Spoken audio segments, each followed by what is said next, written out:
You'll eat what the dog doesn't finish. Laughter rippled softly around the dinner table, but it wasn't the kind of laughter that warms a room. It was brittle, sharp, the kind that cuts. My fork stopped halfway to my mouth.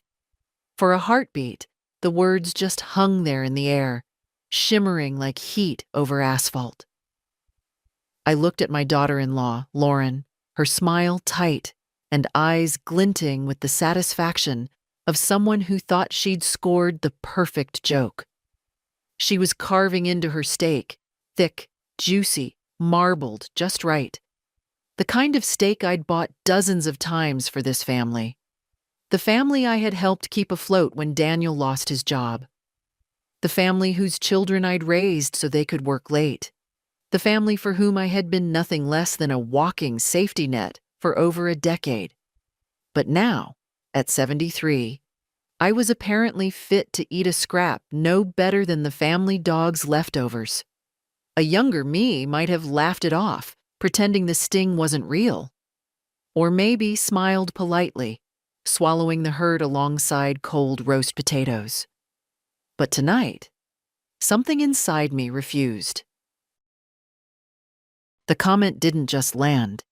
It rooted, like a thorn catching in fabric. I felt heat rise in my cheeks, not from shame, but from clarity. I had been stepping over these small insults for years, telling myself they weren't worth a scene. And every time the pile of swallowed words grew heavier. Tonight, I thought, setting my fork down with care, maybe it's time I stop swallowing anything, scraps or insults. I didn't say a word. Instead, I reached across the table, my hand steady, and took the untouched half of Lauren's steak right from her plate. Her eyes widened, her knife still poised midair. Daniel froze beside her, his wine glass halfway to his lips. Without breaking eye contact, I stood, walked to the corner where Max, their golden retriever, lay curled up on his bed, and placed the steak gently into his bowl.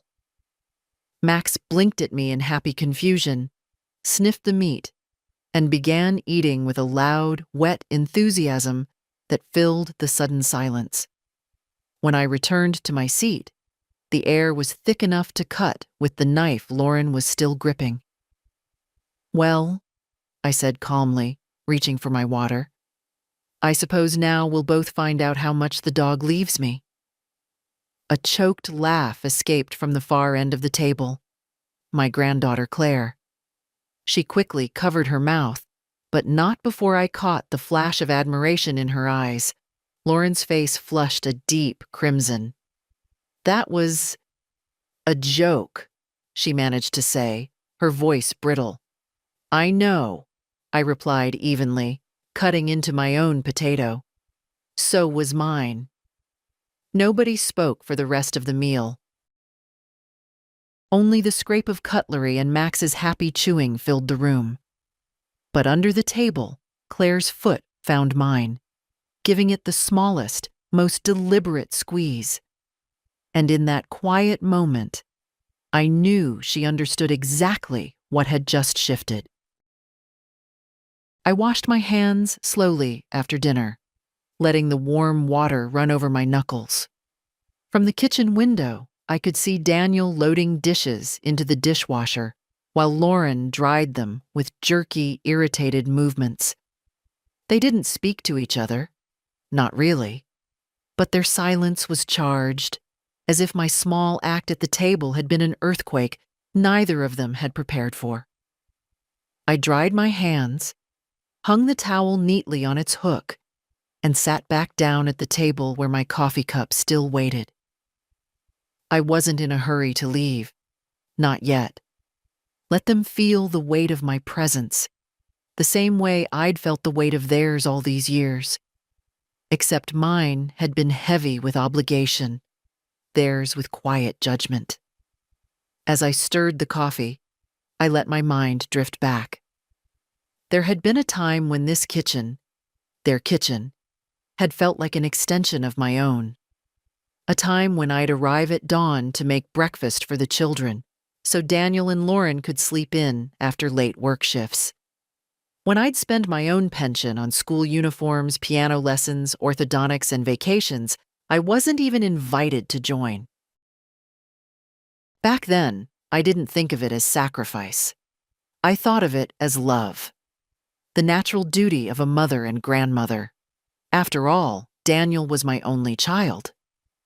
I'd raised him alone after his father died of a heart attack when Daniel was still in high school. Every win he had felt like mine too. Every burden I took onto my shoulders without question. When he married Lauren, I told myself that she just needed time to warm to me. She was younger, ambitious, sharp-tongued in a way that could be charming if you didn't stand in the line of fire. At first, she seemed grateful for the down payment I gave them for their first house, for the weekends I spent babysitting Claire and little Thomas so they could travel, for the grocery runs when money was tight. But gratitude is a fragile thing. Somewhere along the years, it curdled into expectation. The thank yous stopped. The requests became instructions. And the instructions became assumptions. I remembered the first time I truly felt the shift. It was the Christmas I bought them a new washer and dryer after theirs broke down. Lauren had opened the card, read the note, and said, "Good." We needed that. No hug, no smile, just those 4 clipped words before she moved on to the next gift. I told myself not to mind. After all, it's not about thanks, it's about helping family. But now, as I sat in their dining room with the echo of her dog scraps comment still ringing in my ears, I wondered if I'd made a terrible mistake in letting those moments pass unchallenged. Claire appeared in the doorway, her hair loose now, wearing the oversized sweatshirt I'd bought her last winter. She gave me a quick, almost conspiratorial smile and slipped into the seat beside me. "Grandma," she said in a whisper only I could hear, "that was the best thing I've ever seen you do." I raised an eyebrow, sipping my coffee. "Feeding the dog?" She grinned. "Feeding the dog her dinner? You should have seen her face." Her voice was hushed, but there was a bright spark in her eyes, something that told me she understood exactly what that moment meant, even if the rest of them pretended otherwise. "Sometimes," I said slowly, "you have to speak a language people understand." Claire's smile faded into something softer. They shouldn't talk to you like that." Her words warmed me, but they also cut deep. Because Claire was 17, still young enough to see unfairness clearly, but old enough to recognize it when it became part of the fabric of everyday life. And she was right. They shouldn't talk to me like that. They shouldn't treat me like that. Lauren's voice floated in from the kitchen. "Daniel, your mother's still here?" The tone was polite enough, but the undercurrent was unmistakable. A subtle push toward the door. I set my coffee down. "Well, I should be going," I told Claire, though neither of us moved right away. She reached under the table again and gave my hand a quick squeeze before standing. In the hallway, I collected my coat from the stand. Daniel walked me to the door, his smile stiff. "Thanks for coming, Mom," he said, as if we'd just had a pleasant evening. I looked at him for a long moment. My son. The boy I'd once carried on my hip, now a man with fine lines around his eyes and a guardedness in his tone that I couldn't quite break through anymore. "Good night, Daniel," I said simply, stepping out into the cool evening air. The wind tugged at my scarf as I walked to my car. In the quiet of the street, the absurdity of it all struck me. Years of giving, years of bending over backwards, and it had come down to this: a steak, a dog, and a line I hadn't realized I'd been waiting to cross. As I slid behind the wheel, I felt no regret. Only a growing certainty that this was not going to be one isolated act of defiance. Tonight had simply been the opening move, and for the first time in a long while, I was curious, almost eager, to see what would happen when I stopped playing by their rules. The next afternoon, Claire showed up at my door without warning. She was still in her school clothes, plaid skirt, blazer half-buttoned, her hair pulled back in a messy ponytail. "I told Mom I was going to study at Mia's," she said, stepping inside before I could answer. "I needed to see you." I took her coat, hung it on the hook, and gestured toward the kitchen. "Tea?" She nodded, following me in. "I've been thinking about what happened last night," she said as I filled the kettle. It was amazing, but it also made me realize how much you put up with." I set 2 cups on the table, trying to hide my smile. "You've been thinking, have you?" "Yes." She leaned forward, elbows on the table. "Grandma, they don't appreciate you. They use you. And it's not fair. I mean, I knew it before. But last night, it was so obvious. The way Mom looked at you." She trailed off, shaking her head. Her words sat heavy between us. I'd had these same thoughts countless times over the years, but hearing them from her was different. It was like having a mirror held up and realizing your reflection looked more tired than you'd allowed yourself to admit. "I've let it happen," I said quietly, "for a long time. But you don't have to anymore." Claire's eyes searched mine. "You're not stuck. You could." She hesitated, looking almost guilty. "You could stop helping them so much. They wouldn't treat you like that if they knew you could just walk away." I laughed softly, not because it was funny, but because of her conviction. "It's not so easy, Claire. When you've spent years being the one who steps in, it's hard to step back out." She sat back in her chair, folding her arms. "Maybe it's hard, but it's not impossible. You've been there for them since forever. Who's been there for you?" Her question landed like a pebble in a still pond, rippling outward. Who had been there for me? Not Daniel.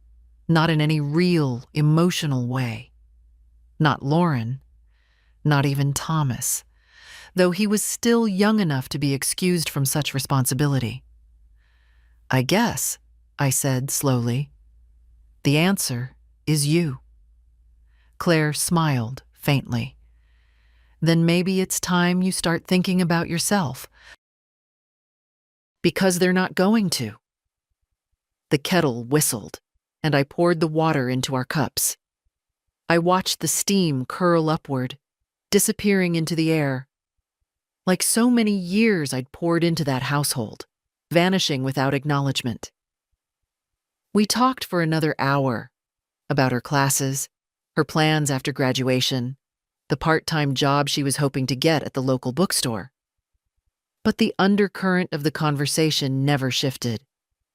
She was worried about me, and maybe, for the first time, I was willing to admit I should be worried about me too. When she finally stood to leave, she hugged me tighter than usual. "You're stronger than you think, Grandma," she said into my shoulder. After she left, I sat at the kitchen table for a long while, her words echoing in my head. Stronger than I think. Maybe it was time to find out if she was right. That night, I couldn't sleep. I lay in bed, the darkness pressing in, my mind playing an endless reel of moments I'd let slide. Lauren telling me my sweater was too old lady for the family Christmas photo. Daniel asking for just a small loan and never mentioning it again. Birthdays where the children opened my gifts and tossed them aside without a second glance. I had always told myself I didn't mind, that it was normal, that family doesn't keep score. But lying there with the moonlight spilling across my bedroom ceiling, I realized it wasn't about keeping score. It was about respect. And somewhere along the way, mine had been quietly taken from me. I thought about what Claire had said. They're not going to think about you. She was right. When George died, I'd filled the emptiness with busyness. I'd poured my time, my money, and my energy into Daniel's family because I didn't know what else to do with all that love and all that need to be useful. And maybe I'd been afraid that if I didn't make myself indispensable, I'd fade into the background, another lonely widow nobody had time for. But now, after all these years, I could see the truth. I hadn't made myself indispensable. I'd made myself invisible, except when they wanted something. I got out of bed, pulled on my robe, and padded into the kitchen. The clock on the wall said 2:14 a.m. I put the kettle on, though I wasn't really craving tea. I just needed something to do with my hands. I opened the drawer where I keep my important papers. Bank statements, insurance documents, the deeds to my house. The folders were neat, labeled, everything in its place. My eyes went to the small blue folder marked Family Assistance. It was thicker than the others. I pulled it out, sat at the table, and began leafing through it. There it all was, in black and white. The $15,000 loan for Daniel's car, the $8,000 for Lauren's business course, thousands for summer camps, tuition fees, new appliances, vacation emergencies. Line after line, year after year, each one a piece of me I'd given away without hesitation. I stared at the totals. The number was larger than I'd ever let myself calculate before. By the time the kettle whistled, I'd already made up my mind. This wasn't about revenge. It wasn't even about the stake. It was about stopping the slow erosion of my dignity. And that meant one thing. I needed to take back control of my money, my time, and my place in this family. I poured myself a cup of tea, but I didn't drink it. I just sat there in the quiet, hands wrapped around the warm mug, and began to plan. Tomorrow, I would start with the bank. The morning sunlight felt sharper than usual, cutting through the kitchen curtains like it had something to prove.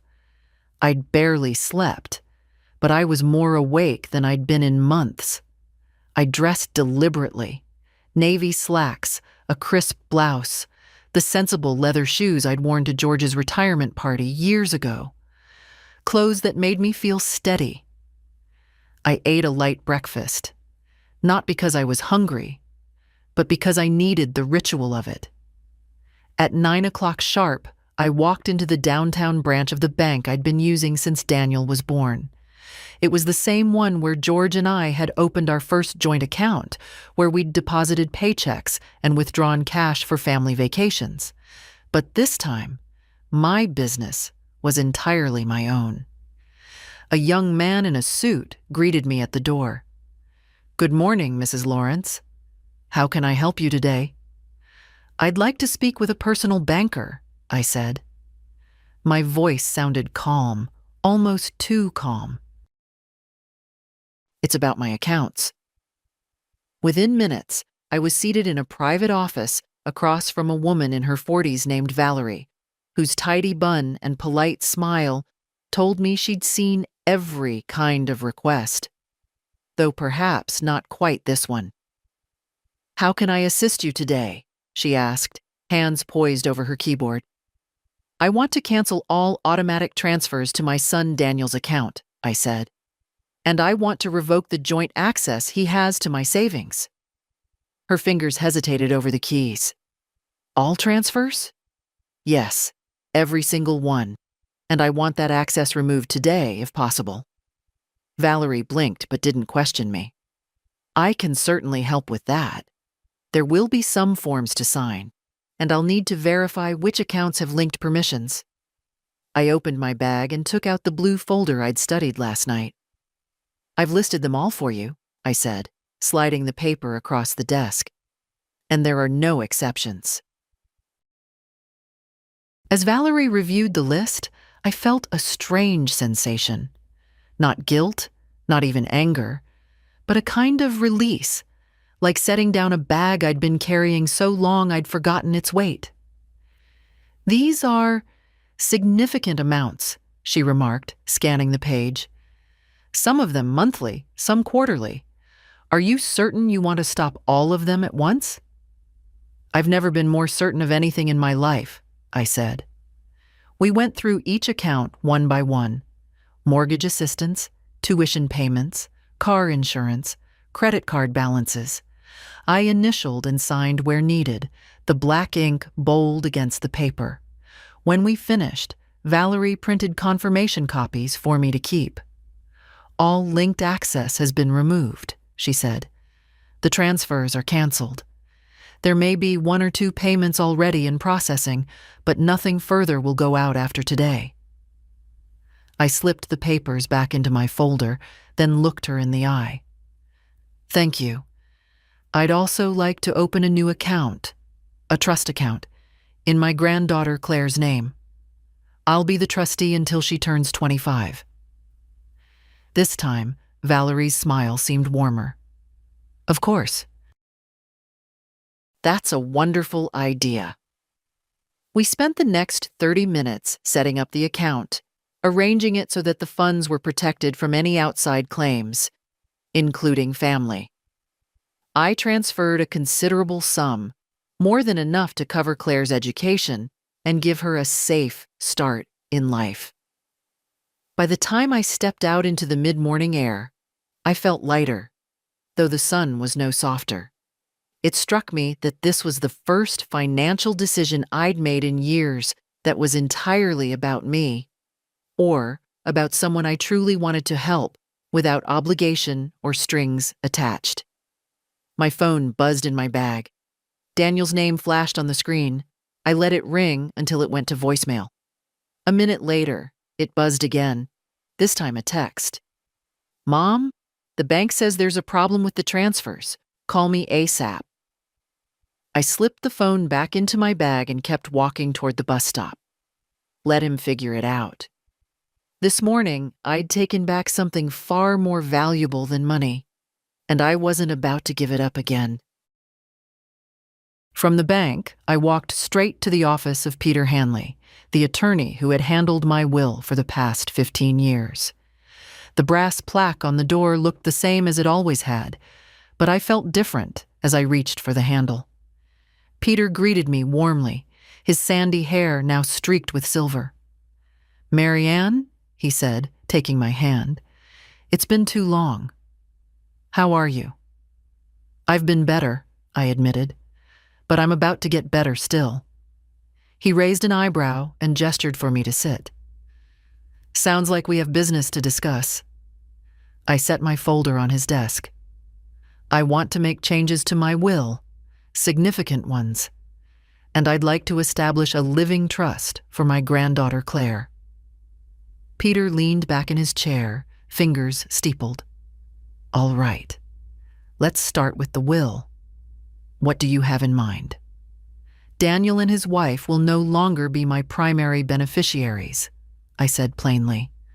"Claire will inherit the bulk of my estate, and the trust will ensure she has access when she's responsible enough to handle it." Peter studied me for a moment. "May I ask what prompted this change?" "They've shown me exactly how they value me," I replied. "And it's not for who I am, just for what I can give them." He didn't press further, just nodded in that measured way good lawyers do when they know a client's mind is made up. "We'll need to amend the will and set up the trust documents. The trust will protect the assets from claims, even from family members, and it will allow you to control distributions during your lifetime." "That's exactly what I want," I said. For the next hour, we reviewed my assets, investments, and the house. Peter suggested language that would make my intentions airtight. No loopholes, no ambiguity. He also recommended appointing a secondary trustee in case something happened to me before Claire reached the age specified. I chose my oldest friend, Janet, without hesitation. Janet had known me since we were both young mothers in the same block of row houses. She'd seen me at my best and my worst, and, more importantly, she'd never once tried to take advantage of me. When the draft documents were ready, Peter slid them across the desk. I read each line carefully before signing, my signature flowing more steadily than I'd expected. "Mary Ann," he said as he gathered the papers. "I've been in this business a long time. I've seen families torn apart over far less. Are you prepared for the fallout?" I met his eyes. "I've been living with the fallout for years, Peter. I just didn't call it by its name." He smiled faintly, perhaps with a touch of pride. "Then I'll have everything finalized within the week. You'll have certified copies for your records, and I'll retain the originals." I thanked him and stepped back out into the midday sun, the city humming around me. It was strange. I hadn't realized how much space those unspoken resentments had been taking up inside me until I began clearing them out. My phone buzzed again in my bag. This time, it was a string of messages from Daniel. "Mom, what's going on? Why are the transfers blocked? The mortgage is due next week. We need to talk." I didn't answer. Instead, I walked to the nearest cafe, ordered a sandwich and coffee, and sat by the window where I could watch people passing by. I let myself enjoy the simple act of buying lunch without checking if there was enough left over to cover someone else's request. For once, the money in my account and the choices it represented were entirely mine. I didn't know exactly how Daniel and Lauren would react when they realized these changes weren't temporary. But I did know one thing. I wouldn't be backing down. Not this time. By the time I got home, the answering machine was blinking like a warning light. I almost laughed. I hadn't seen that little red flash go off so many times since Claire was a baby, and Daniel used to call every night from college, asking for just a bit to help with rent. I pressed play. "Mom, it's Daniel. I don't know what's going on, but the bank says you canceled the transfers. That's gotta be a mistake. Call me back." Beep. "Mom, it's me again. Lauren's furious. The mortgage is coming up and, look, can you please just call? We need to sort this out before it becomes a big problem." Beep. "Mary Ann?" Lauren's voice this time, tight and clipped. "I think we should all have a calm, adult conversation about whatever's troubling you. This isn't how families handle things. Please call me back." Beep. I erased them all without listening to the rest. I wasn't ready. Not for explanations, not for arguments, and certainly not for the tone Lauren used when she was trying to wrap her demands in politeness. The next call came live, just after I'd sat down with a book. I saw Daniel's name flash across the screen and let it ring. He called again, and again. Then Lauren. By the sixth call, I switched the phone to silent and set it face down on the coffee table. It was a strange thing, ignoring them.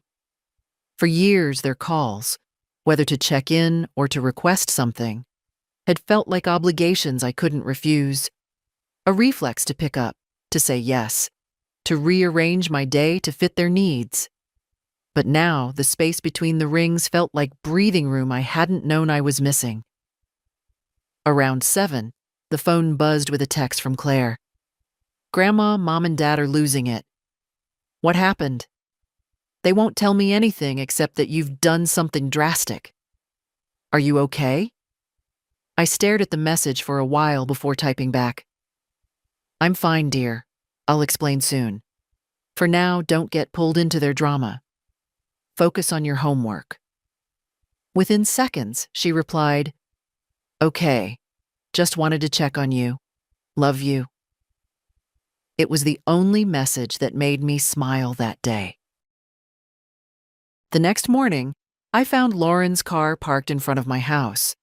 She was sitting in the driver's seat, tapping on her phone, her sunglasses hiding whatever expression she wore. I considered pretending I wasn't home, but then decided I didn't care enough to hide. When I stepped outside to get the mail, she rolled down her window. "Mary Ann," she said, her voice sweet enough to make my teeth ache. "We need to talk." "About?" I asked, sorting through envelopes. "About the bank, the payments, everything. I'm sure this is just a misunderstanding. Daniel says you've been upset lately.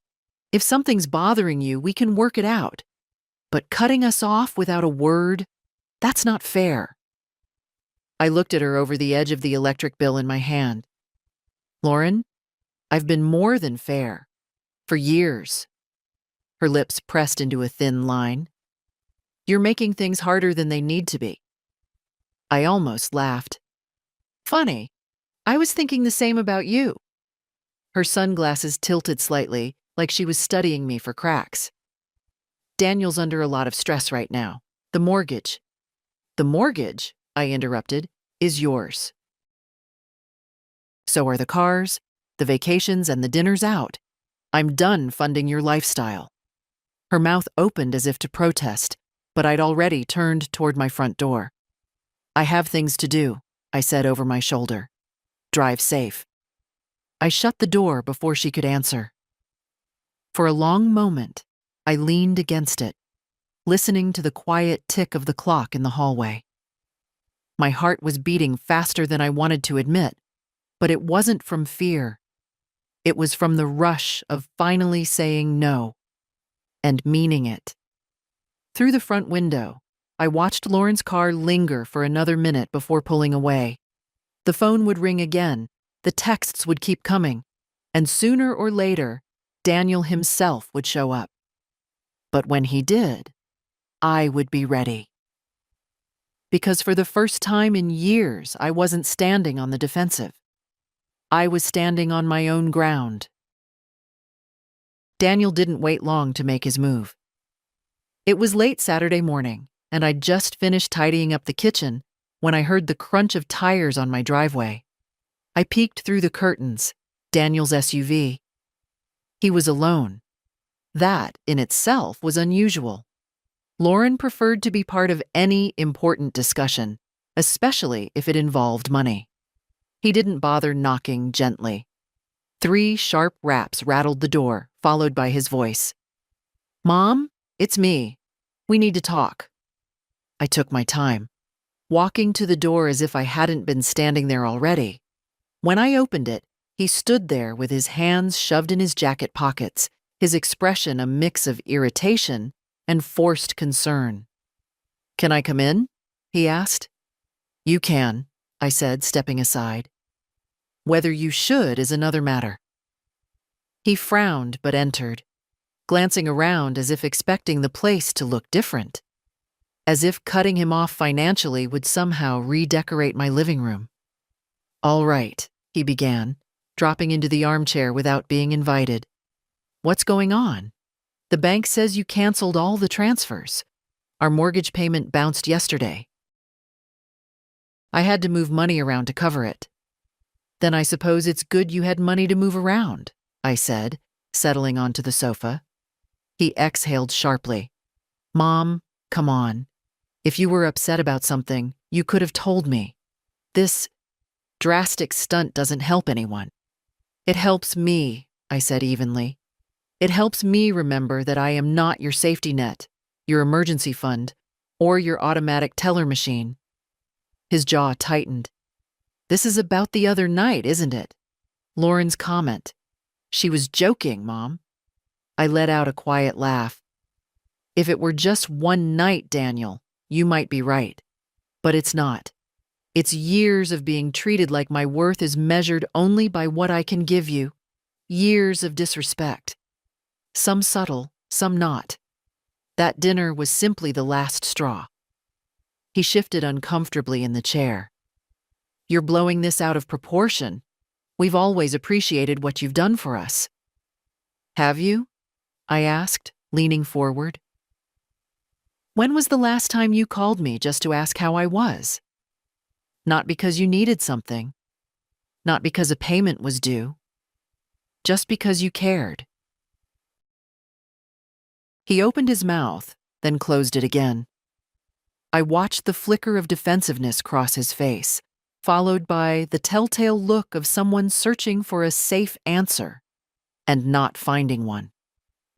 I'm not saying we've been perfect, he said finally, but family's supposed to help each other. You taught me that.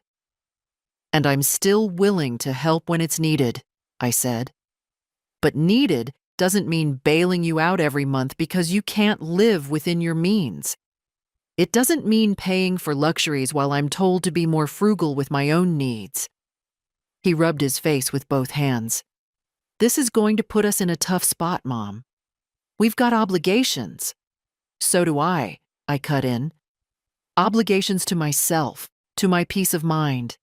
I've spent years putting yours ahead of mine. That ends now. The room went quiet, except for the faint hum of the refrigerator in the kitchen. Daniel looked at me for a long moment, as if trying to decide whether to push harder or retreat. In the end, he stood abruptly. I think you're making a mistake, but I guess it's your choice. You're right, I said. It is. He headed for the door without another word. I followed him to the threshold, watching as he climbed into the SUV. He didn't look back before reversing out of the driveway. I closed the door and leaned against it for a moment, not because I was shaken, though my hands were trembling slightly, but because I knew this wouldn't be the last confrontation. Lauren would try again. Daniel would too. They'd test the boundaries I'd just drawn, looking for any weakness. But they were going to find a different Marianne now. One who knew exactly where her limits were. One who had no intention of moving them ever again. Sunday morning came with the kind of quiet I hadn't felt in years. No early phone calls, no urgent requests, no reminders of bills that needed paying. I made coffee, fed the birds in the garden, and sat by the kitchen window as if nothing in the world was pressing me for an answer. The peace lasted until mid-afternoon, when the inevitable knock came. This time, it wasn't Daniel. Lauren stood on my porch in a tailored coat, her hair perfectly smooth, a bright red scarf knotted at her neck. She wore the expression of someone who'd rehearsed her lines on the drive over. "Marianne," she said smoothly, "I hope I'm not interrupting." "You are," I replied, "but you might as well come in." Her heels clicked across my hardwood floor as she entered, glancing around the room like she was checking for dust. She didn't sit until I did, and then she crossed her legs, leaning forward with practiced warmth. "I'm here because I think we can clear this whole thing up," she began. "There's no need for tension between us. Daniel tells me you've been feeling underappreciated." "That's one way of putting it," I said, folding my hands in my lap. She gave a small laugh, as if to soften the mood. "Families have misunderstandings. We've all been under stress, and sometimes words come out wrong. About the other night." I held up a hand. "Lauren, I'm not interested in excuses. What you said was deliberate. But it's not just about one comment. It's about years of treating me like my only value is in my wallet or my calendar." Her smile wavered, but she recovered quickly. "You've always been generous, Marianne. We've never taken that for granted." "Yes, you have," I said plainly. She blinked, taken aback by the directness. "I've paid for your mortgage when Daniel's hours were cut. I've covered vacations, cars, private school fees, business expenses, all without complaint. And not once in the last 5 years have you invited me into this home without expecting something in return. Not once have you asked how I am without it leading to a request. Lauren shifted in her chair. We appreciate everything you've done. Do you? I leaned forward slightly. Because appreciation doesn't sound like telling me I'll eat whatever the dog leaves. It doesn't look like excluding me from holidays I've paid for. And it doesn't feel like respect. For the first time since she'd arrived, Lauren's composure cracked. A faint flush crept up her neck. All right, she said, voice tightening. Maybe we've been careless, but cutting us off completely? That's punishing everyone for 1 or 2 bad moments. I sat back, my tone calm. It's not punishment. It's boundaries. You've lived without them for too long, and I've lived without them for even longer. That's over. Her lips pressed into a thin line. Daniel's worried about the mortgage and the car payment. We have obligations. So do I said, repeating the words I'd told Daniel.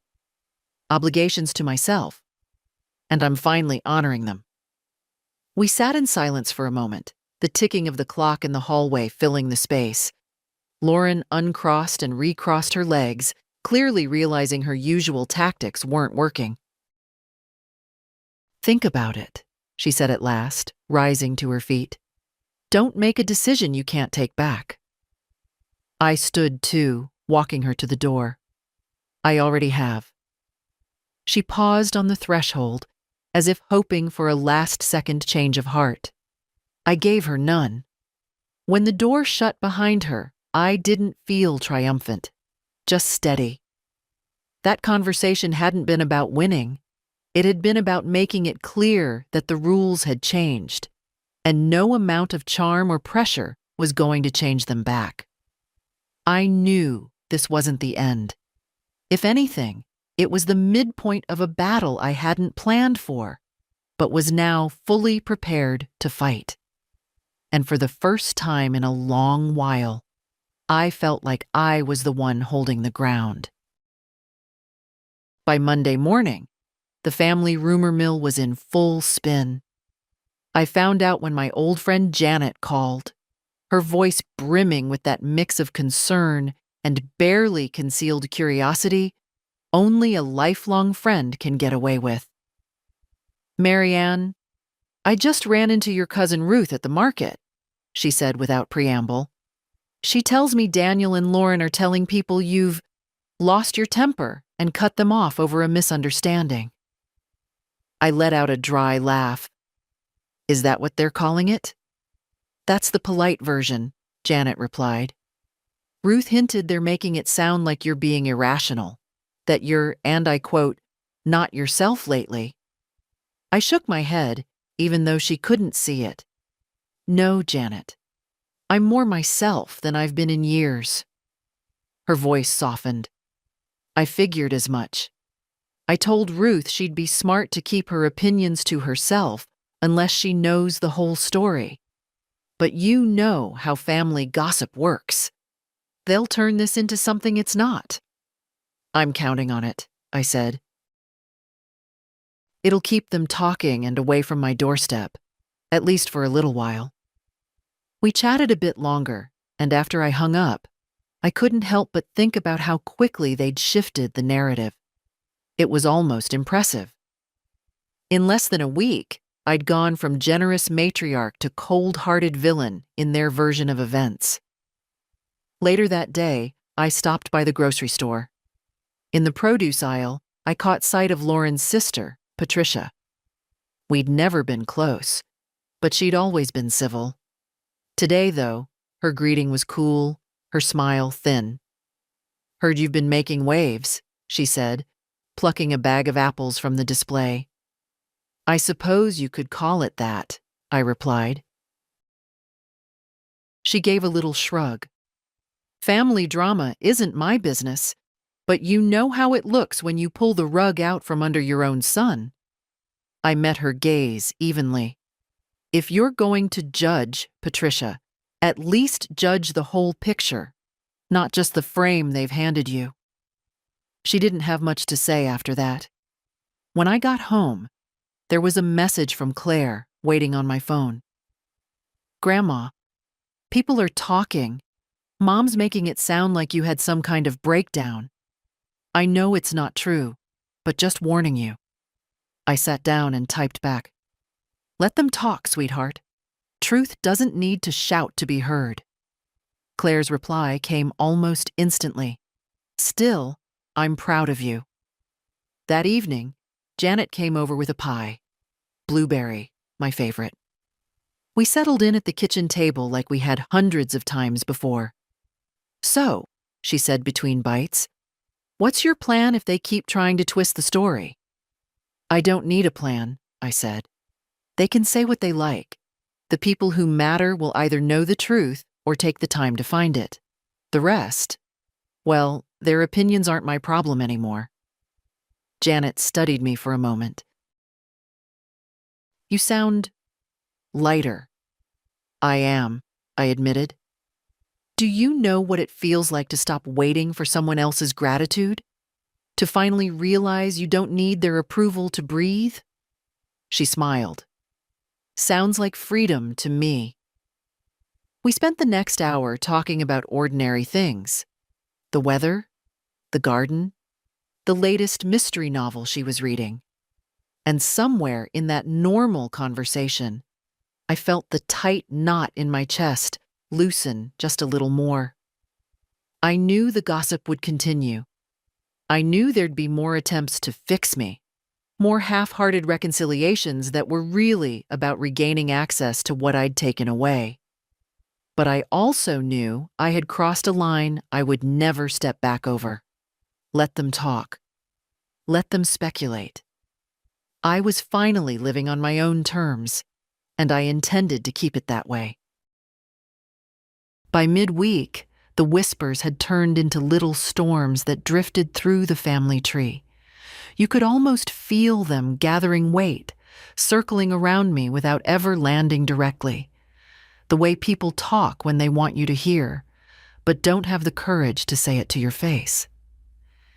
It started at the post office.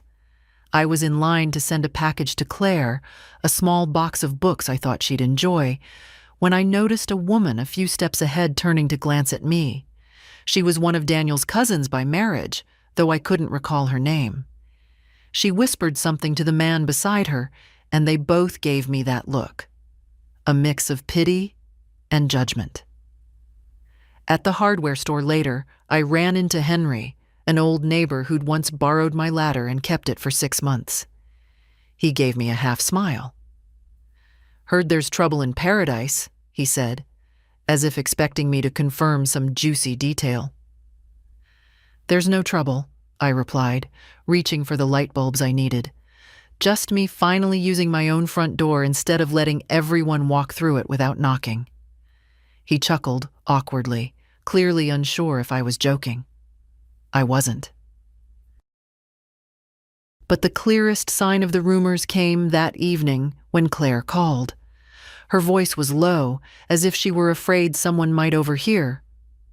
"Grandma," she said, "Mom's telling everyone you've changed, that you're paranoid and making decisions you'll regret. She even hinted you might not be thinking clearly." I let out a slow breath. "And do you believe that, Claire?" "Of course not," she said quickly. "I just hate hearing it. They make it sound like you've lost your mind." "That's what people say when they can't control you anymore," I told her. "If you're not doing what they want, you must be not yourself." There was a pause on the line. "I wish I could tell them to stop." "You don't need to defend me," I said gently. "You know the truth. That's enough." Still, I could feel the sting of it after we hung up. Not because I doubted myself, but because I could see the strategy so clearly. If they couldn't guilt me back into compliance, they'd try to discredit me. The next day, Janet and I went for a walk through the park. The air was crisp, the leaves just starting to turn. "They're making you out to be some kind of villain, aren't they?" she asked without looking at me. "Yes," I said. "But I've stopped worrying about it. I don't have to convince anyone. I just have to live the way I know is right." Janet smiled faintly. "You've always been stubborn, Marianne, but now it's different. You're calm about it." "I think that's what's unsettling them," I admitted. "I'm not shouting, I'm not begging. I'm just done. And that's harder to fight against than anger." That evening, I made myself a quiet dinner. Roast chicken, steamed vegetables, nothing fancy, and ate it by the kitchen window while the sun set. For the first time in years, I wasn't checking my phone during meals, waiting for some urgent family request. The silence was peaceful. The kind of peaceful that tells you you've made the right choice, even if the road ahead will have bumps. As I rinsed my plate, I thought of something my grandmother used to say: "If you stop feeding the stray cats, don't be surprised when they start hissing at you." It wasn't cruelty. It was truth. And now I understood it better than ever. They could hiss all they liked. I wasn't putting the saucer back out. The family meeting came sooner than I expected. Claire was the one who tipped me off. She sent me a quick text on Friday morning. "Grandma, Mom's planning to have everyone over Sunday to clear the air. She says it's about fixing things, but it's definitely about the money. Be ready." I smiled at the screen. Ready? I'd been ready since the night of that dinner. When Sunday arrived, I didn't rush. I wore what I felt comfortable in: soft wool trousers, a cream sweater, and the necklace George had given me on our 25th anniversary. If they were going to confront me, they could do it while looking at a woman who carried herself with dignity. Lauren's living room was already full when I walked in. Daniel sat stiffly in an armchair, his arms folded. Lauren was on the couch, flanked by her sister Patricia and two of Daniel's cousins. Claire sat near the corner, her eyes meeting mine with a silent warning. "Stay steady." "Marianne," Lauren began, gesturing toward an empty chair, "we're glad you could come. We think it's important to have an open, honest discussion about what's been going on." I sat, folding my hands in my lap. "By all means." Daniel cleared his throat. "Mom, we're concerned. The changes you've made, the transfers, the will, everything, they seem extreme. We just want to understand why you're doing this." "You want to understand?" I said calmly. "All right. For years I've been giving money, time, help, without complaint, without condition. And over those years I've been met with less and less respect. That ends now." Patricia leaned forward. "I'm sure no one meant to make you feel that way." "Patricia," I interrupted, "whether they meant it or not doesn't change the reality. Intentions don't erase actions." Lauren's voice was measured, but I could hear the strain. "We're family. Families help each other." "Yes," I said. "Families help each other. Not just one person helping everyone else while being treated like a burden when she has nothing left to give." Daniel sighed, as if I were being unreasonable. "Mom, you're going to cause a rift that can't be repaired." "There already is a rift," I replied. "The only difference is that I'm not pretending it's not there anymore." The room was quiet for a moment. Claire looked down at her hands, hiding a small smile. Lauren tried one last approach. "If this is about that comment at dinner—" "It's not about one comment," I said. "It's about years of comments, years of expectations, years of being taken for granted. And it's about me deciding I will not live the rest of my life that way." One of the cousins muttered something under their breath. I didn't bother asking them to repeat it. I'd heard enough. I didn't come here to negotiate, I said, standing. I came to make it clear that my decisions are final. My finances are my own. My will is my own, and my boundaries are my own. None of those things are open for discussion. Daniel's voice hardened. So that's it? You're just cutting us out? I'm cutting out the behavior that's been bleeding me dry, I said. If that means certain people see less of me, then so be it. I turned to leave, catching Claire's eye. She gave me the faintest nod, her face a careful mask. As I reached the door, Lauren's voice followed me, sharp now.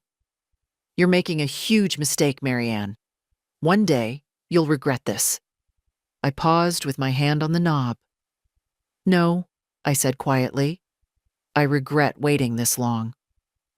Then I walked out into the crisp afternoon air, feeling the weight of that room fall away with every step toward my car. They'd wanted a meeting to bring me back in line. Instead, they'd gotten a clear answer. I was already gone. The Sunday meeting left a residue. Not the kind that clings in guilt or doubt, but the kind that reminds you of exactly why you made your decision in the first place. On Monday morning, I woke to a house that felt unusually light. It was quiet, except for the hum of the refrigerator and the faint rustle of the maple outside my bedroom window. I made coffee, buttered a slice of toast, and realized that for the first time in years, I didn't have to check my calendar to see which of their errands I was expected to run. Mid-morning, I drove to the community center for my volunteer shift in the library, sorting books, helping an older gentleman find a large print copy of his favorite mystery novel. It was simple, satisfying work, and not once did I feel like someone was waiting for me to finish so they could ask for something. Janet stopped by near the end of my shift. Heard about your big Sunday showdown, she said with a grin. Patricia's version of events made it sound like you stormed out of there with flames shooting from your ears. I chuckled. If standing up and telling the truth counts as storming, then yes, I suppose I did. You're not rattled? Not even a little, I said. I told them my decisions are final.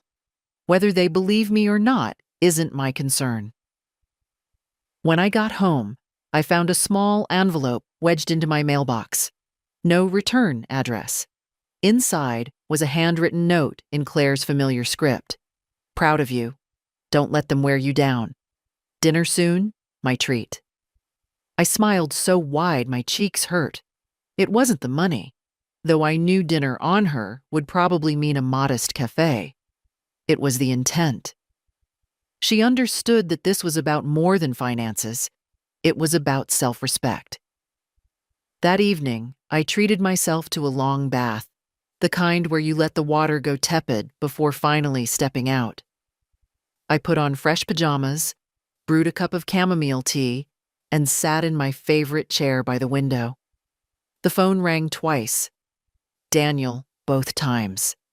I let it go to voicemail. I didn't even bother listening. I'd learned that not every call deserved an answer, and not every crisis was mine to solve. Later, I wrote in my journal, something I hadn't done in years. Day 1 without apology. Day 1 of choosing me first. It struck me how foreign that felt, to consider myself without first measuring what someone else needed from me. When I finally went to bed, I lay there thinking about how they might try again. Another meeting, more gossip. Maybe even a peace offering designed to pull me back into the same old patterns. But I also thought about something my grandmother used to say. Once you've locked your door, it doesn't matter how many times someone knocks. You get to choose if you open it. And my door, for now, was staying shut. A week passed after the Sunday meeting, and the storm finally began to lose some of its force. The phone still rang every couple of days, but the frequency was dropping. The texts from Daniel had shifted from, "We need to talk," to, Can we try again? And then finally, to silence. Lauren hadn't shown up in person since that morning in my driveway, and for that, I was grateful. Claire visited on Saturday afternoon. She came in without knocking, carrying a paper bag that smelled like cinnamon.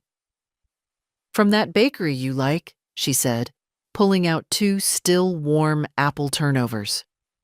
We ate them at the kitchen table, the flaky pastry scattering crumbs between us. She told me about her classes, her plans for college, and the part-time job she'd just landed at the bookstore. "They're not happy with me," she admitted after a while. Well, for not taking sides. But I told them I was taking a side. "Yours." I reached across the table and squeezed her hand. "I'm not asking you to choose between us, Claire. You shouldn't have to." "I know," she said. "But you're the only one treating me like I can think for myself. And I don't like how they talk about you." "People talk," I said. "They've always talked. The important thing is that you know the truth, and I know the truth. That's enough for me." She smiled, but it didn't quite reach her eyes. I could see the weight she was carrying, the tension of being stuck between loyalty to her parents and respect for her grandmother. I didn't want her to carry it forever. After she left, I took a walk in the garden. The roses I'd planted last spring were holding on, a few stubborn blooms still catching the last warmth of the season. I thought about how much work it took to keep them alive, pruning, watering, watching for signs of disease, and how the care had to be consistent, not just when it was convenient. That was the thing about relationships, too. Without steady care, they withered. And sometimes, you had to cut back the dead branches so the plant could breathe again. The following Monday, a letter arrived from Daniel. Not an email, not a text. A letter in his handwriting, folded neatly into a plain white envelope. "Mom," it began. "I'm sorry. I can see now that we've been taking too much from you without giving enough back. I'm not going to pretend I understand everything you're feeling, but I want to try. If you're willing, I'd like to visit, just me, no Lauren, and talk. No money, no requests. Just a conversation." I read it twice. There was no guarantee it wasn't just another tactic. But there was also a part of me, the part that still remembered rocking him to sleep as a baby, that wanted to believe he meant it. 2 days later, he came by. He didn't wear the guarded expression I'd seen so often in recent years. He just looked tired. "I've been thinking," he said, sitting at the table, "about how much you've done for us, and how little we've done for you. I don't expect you to forget all the bad moments, but I don't want the rest of our time together to be defined by them." I listened without interrupting. When he was done, I said, "Daniel, I'm willing to have a relationship with you.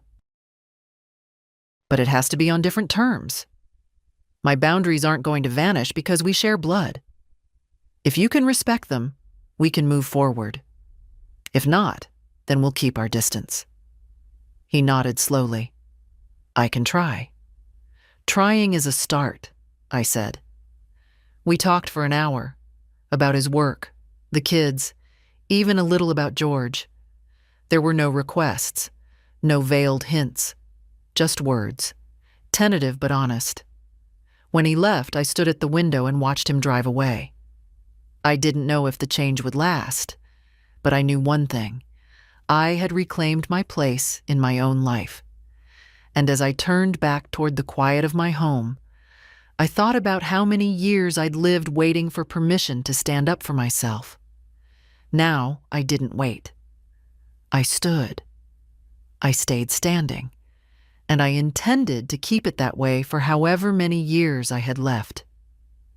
If you're reading this and you've been living in the shadow of someone else's expectations, waiting for them to value you, waiting for them to give you back the dignity they've chipped away.